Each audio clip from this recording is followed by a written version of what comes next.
नमस्कार, प्रणाम।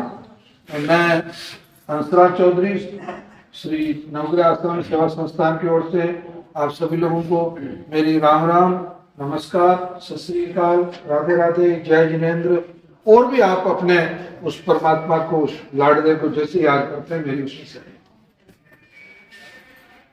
बात अपन कैंसर पे करने के लिए इकट्ठे हुए हैं। तो आज मैं शुरुआत में आपको कुछ ऐसे सिम्टम या ऐसे लक्षण या ऐसी चीजें बताने की कोशिश करूंगा कि ये जो कैंसर आज जिस लेवल पे आप बोलते हैं मेरे तो 3rd स्टेज का हो गया, मेरे तो 4th स्टेज का हो गया, ये नौबतें नहीं आती आपको। मतलब ऐसा कभी होता ही नहीं अगर आप थोड़े सचेत होते तो। कैंसर का इलाज करना आज की तारीख में नवग्रह आश्रम का जो उद्देश्य है वो केवल 50% है। मतलब इलाज आज की तारीख में इतना महत्वपूर्ण नहीं रहा। इलाज तो बहुत इजी चीज है, इलाज तो होना ही होना है, कैंसर को तो ठीक होना ही होना है। ऐसी कोई, क्योंकि कैंसर इतनी बीमारी नहीं जिसका इलाज नहीं हो। परंतु सबसे बड़ी बात है कि जिन लोगों को कैंसर हो रहा है उनको बचाना बहुत जरूरी है। क्योंकि कैंसर मतलब यूं समझ लो कि सर्दी बुखार की तरह हो रहा है। जैसे जुकाम होता है वैसे कैंसर हो रहा है, जैसे बुखार आता है वैसे कैंसर हो रहा है। एक बहुत मतलब एक मैं क्या कहूं इसको, एक महामारी के रूप में ये। और फिर दूसरी बात है कि कैंसर के नाम का डर बैठा हुआ दिमाग में लोगों को, कैंसर हो रहा, बाप रे अब क्या हो रहा है। जबकि सच्ची बात पूछो तो ये इतनी कमजोर बीमारी है, ये इतना कमजोर है जो ये बीमारी भी नहीं है। मैं विज्ञान की भाषा में अगर बात करूं तो कैंसर बीमारी नहीं है, ये केवल आपकी कोशिकाओं का डिसऑर्डर है, सेल्स डिसऑर्डर है। और किसी भी बीमारी में डिसऑर्डर नहीं होता। बुखार में क्या डिसऑर्डर होता? कुछ डिसऑर्डर नहीं होता। आपको मान लो मलेरिया हो गया या डेंगू हो गया, उसकी वजह से आपको बुखार आ गया, या आपको कोरोना हो गया, उसमें मान लो वायरस था, आपको हेपेटाइटिस बी हो गया, उसमें वायरस था, आपको टीबी हो गई, उसमें बैक्टीरिया था, आपको उल्टी दस्त हो गया, उसमें निमेटोड था। मतलब कई ऐसी चीजें हैं जिसके अंदर मतलब वो या तो जीवाणु जिम्मेदार है, या विषाणु जिम्मेदार है, या कीटाणु जिम्मेदार है। इसको आप सिंपल भाषा में समझ लो, इन्फेक्शन। कोई इन्फेक्शन होगा, अगर बीमारी है तो इन्फेक्शन होगा। परंतु कैंसर में क्या इन्फेक्शन होता है? मुझे आपके पास इतने लोग हैं, सबके पास रिपोर्ट है कैंसर की, मुझे बता दो किसी की रिपोर्ट में इन्फेक्शन लिखा हुआ हो तो। यार जब इन्फेक्शन ही नहीं है, कोई डिसऑर्डर ही है केवल सेल का, कोशिकाओं ने कहना मानना बंद कर दिया, उदंड हो गई।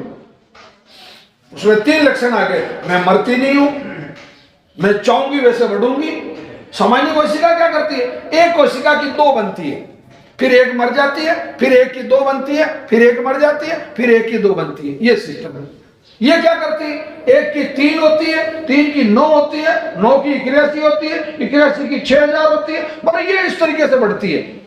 पहला तो मरना भूल गई, मरना भूल गई, मैं तो नहीं मरती साहब। अरे यार तू नहीं मरती, क्यों नहीं मरती? क्योंकि मैं डिसऑर्डर। जैसे आतंकवादी होता है, वो क्या करता है? कोई टेररिस्ट है जैसे, वो क्या करता है? वो कहता मैं तो मरूंगा तो तुम लोगों को लेके मरूंगा। सेम कैंसर की कोशिकाएं यही कर रही है, मरेगी तो पूरा शरीर लेके मरेगी, परंतु अकेली नहीं मरेगी। जबकि नियम क्या? 1 की 2, 1 की 2, 1 की 2 होती जाएगी, मरती जाएगी। पुरानी कोशिकाओं को नई कोशिकाएं खाती जाएगी। हमेशा दुनिया में कायदा, कमजोर को कौन खाता है? ताकतवर। कमजोर को परेशान कौन करता है? ताकतवर। आपके गांव का जो सबसे बड़ा बाहुबली होगा वो सरपंच बढ़ेगा। क्यों? तो यार उस बदमाश आदमी से कौन लड़ाई करे? चलो यार बीमारी खत्म, इसके खिलाफ कोई किसी को खड़ा नहीं होना, इसको होना। वही आतंकवाद इन कैंसर कोशिकाओं का आपके शरीर में है कि वो चाहती कि हम तो डिसऑर्डर हो गई, हमने तो हमारी धर्म बदल लिया, जाति बदल ली, हम तो मरेगी नहीं। दूसरा, हमारा जो विस्तार है वो वैसे होगा। और तीसरी जो सबसे महत्वपूर्ण बात है, ये खून में तो पैदा होती है। कैंसर का पहली बात, जो कैंसर जहां भी आपके शरीर में पैदा होगा वो आपके ब्लड में पैदा होगा। आपके WBC, RBC, प्लेटलेट्स और प्लाज्मा, ये 4 चीजें आपके शरीर में है, और बाकी का पानी है। इसके अंदर कहीं ना कहीं गड़बड़ होगा। किसी भी कैंसर पेशेंट की रिपोर्ट आप उठा के देख लो, उसकी WBC बढ़ी हुई आएगी, उसकी प्लेटलेट्स घटी हुई आएगी, उसकी आरबीसी गड़बड़ आएगी, या उसका हीमोग्लोबिन गड़बड़ आएगा। मतलब ऐसा कोई कैंसर पेशेंट मैंने पिछले 10 साल में नहीं देखा कि जिसके ब्लड रिपोर्ट में ऊंचा नीचा नहीं हुआ हो और उसको कैंसर हो गया हो।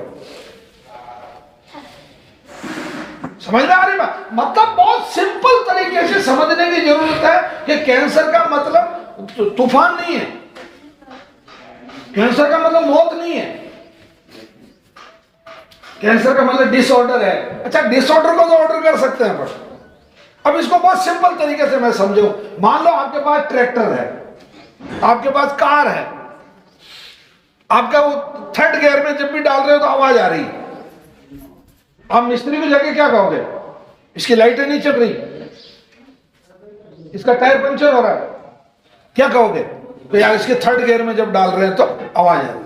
तो बोलते सर इसका डिसऑर्डर हो गया, मैं इसको देख लेता हूं। वो उसको गियर के बक्से को खोलेगा, उसमें एक गिरारी जो है उस गिरारी को चेंज कर देगा।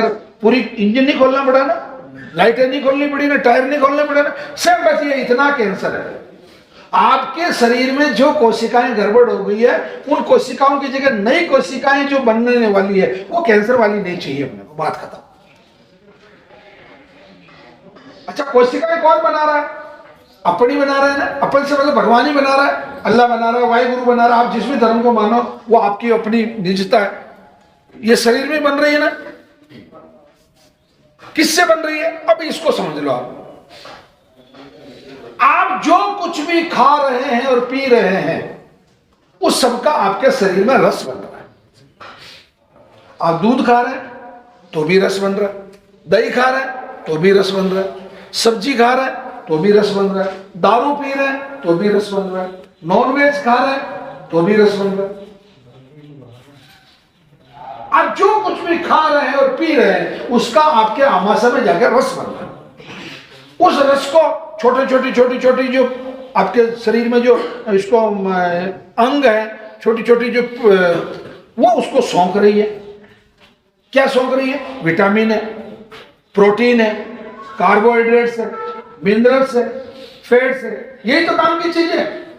डॉक्टर कहता नहीं कहता इसको विटामिन की कमी हो गई साहब, इसको फैट की कमी हो गई साहब, इसको मिनरल की कमी हो गई साहब, इसके शरीर में तो कैल्शियम कम पड़ गया साहब, इसका तो फास्फोरस कम पड़ गया साहब, इसको तो पोटेशियम देना पड़ेगा साहब, इसको विटामिन बी कॉम्प्लेक्स की कमी हो, इसको विटामिन बी कम पड़ गया साहब, इसका हीमोग्लोबिन कम हो गया, इसके शरीर में इसका हीमोग्लोबिन वापस बराबर करने के लिए ये चीज देनी पड़ेगी। कहता नहीं कहता? वो सिंपल तरीके से समझो इस कैंसर को। आपके शरीर में जितना आपने खाया पिया उसका रस बन गया, उस रस में से जितने करोड़ों सेंसर हैं छोटे छोटे, वो आपका कार्बोहाइड्रेट्स को, प्रोटीन्स को, विटामिन को, फैट्स को, मिनरल्स को, ये जितनी चीजें उन सबको सौंप के और आपके खून में मिला देता। खून कहां जाता है? सबसे पहले लीवर में। सबसे ज्यादा खून कहां भरा हुआ आपके शरीर में? लीवर में। तो सबसे पहले लीवर जांच करेगा उसकी।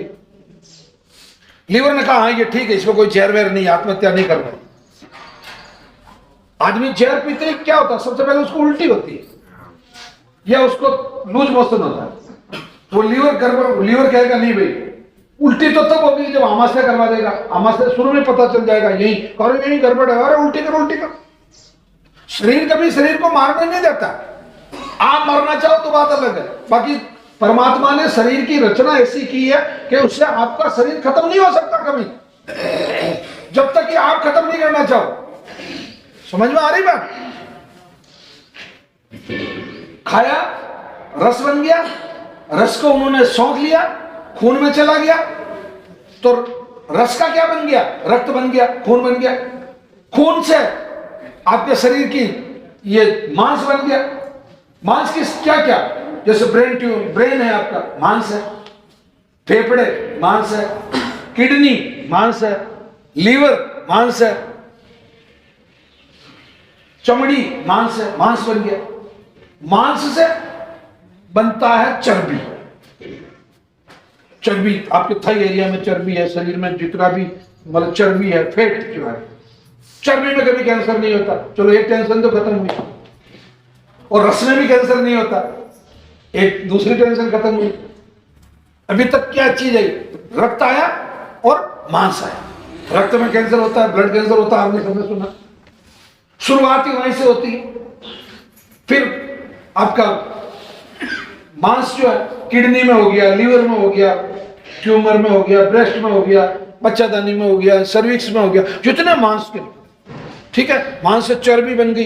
अब चर्बी से क्या बनती है? हड्डी।